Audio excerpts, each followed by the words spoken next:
히브리서 11장 28절 29절입니다. 믿음으로 유월절과 피 뿌리는 예를 정하였고 믿음으로 저희가 홍해를 육지같이 건너서는 애굽 사람들은 이것을 체험하다가 빠져 죽었다. 우리가 보통 믿음으로라고 하면 믿음을 행사하는 당사자의 그 확고하고 단호한 신념과 의지의 모습을 기대하는데요. 모세의 믿음보다도 하나님 쪽에서의 믿음을 더 강조하고 있는 내용입니다. 믿음이란 것은 인격과 인격의 관계다 하는 것을 되풀이해서 확인시키고 있는 대목입니다. 모세의 모든 현실적인 마음속의 내적 억압으로부터 그 오랜 동안 80년 동안 겪었던 마음속의 무수한 갈등과 분노와 혈기를 하나님께서 그것으로부터 구속하고자 하신 내용도 포함이 되어 있다 이 말입니다. 하나님께서 모세를 인도하는 그 과정에서 모세의 진정한 자기 정체성을 찾게 하시려는 의도가 있습니다. 우리가 일생을 통해서 찾고자 하는 자기 정체성, 내가 과연 누구인가 하는 것은 태어나면서부터 가지고 있는 것이 아니라 어떤 관계에서 형성되는 것입니다.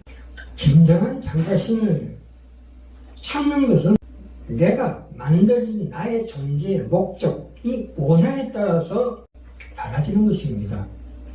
인간 존재의 목적은 하나님의 형상을 이루는 것, 그것이야말로 진정한 자기 자신의 정체성이라고 볼 수가 있습니다.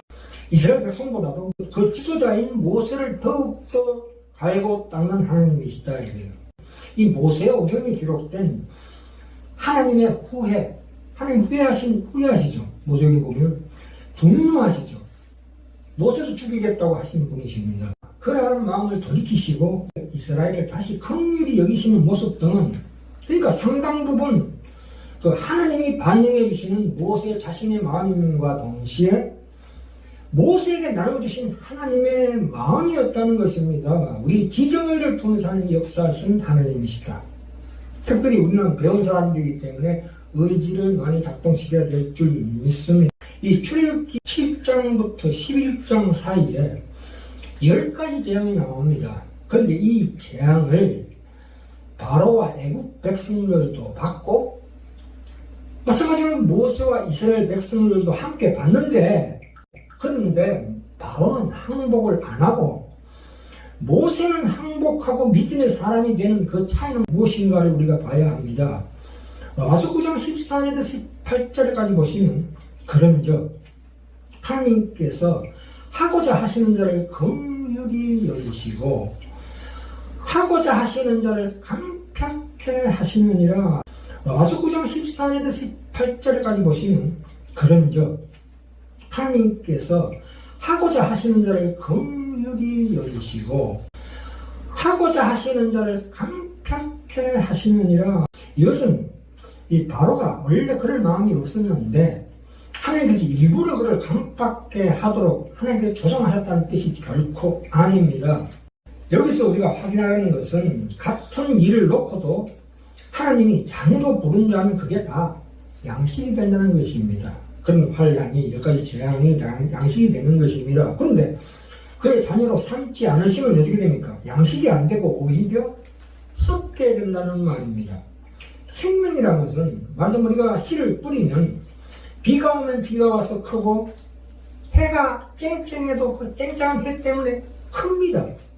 종이 쪼가리를 버리면 어떻게 됩니까? 비가 오면 비가 와서 썩고 해가 쨍쨍 비치면 그게 소멸되는 것처럼 그렇게 되는 것입니다. 이 출애굽 사건에 나타난 10가지 재앙을 통해서 하나님이 그의 자녀로 부른 자에게 이 모든 것이 양식이 되어 그를 키우고 그렇지 않은 자에게는 아무런 역할도 못하고 도리어 썩게 하는 것으로 내용을 삼고 있습니다. 출애굽기에서 민수기에 이르는 이스라엘의 광야의 행로를 따라가다 보면 이 모세가 점점 더 성숙해져가는 모습을 우리가 확인할 수가 있습니다. 출애굽기 32장 이후에는 참으로 하나님의 형상을 보는 듯한 모세의 변화된 모습을 발견하게 됩니다.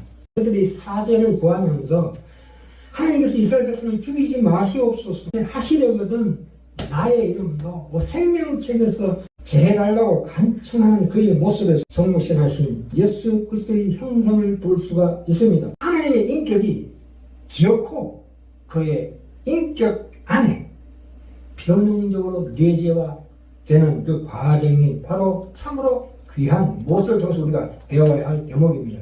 더 이상 모세는 자기 중심적인 어린아이가 아니라 나보다 타인을 먼저 생각하는 성숙한 부모의 형상, 곧 그것이 바로 하나님의 형상이었다. 이처럼 모세가 광야에서 찾은 그의 진정한 자기는 바로 그가 그토록 사모하고 따랐던 하나님의 형상이었던 것입니다.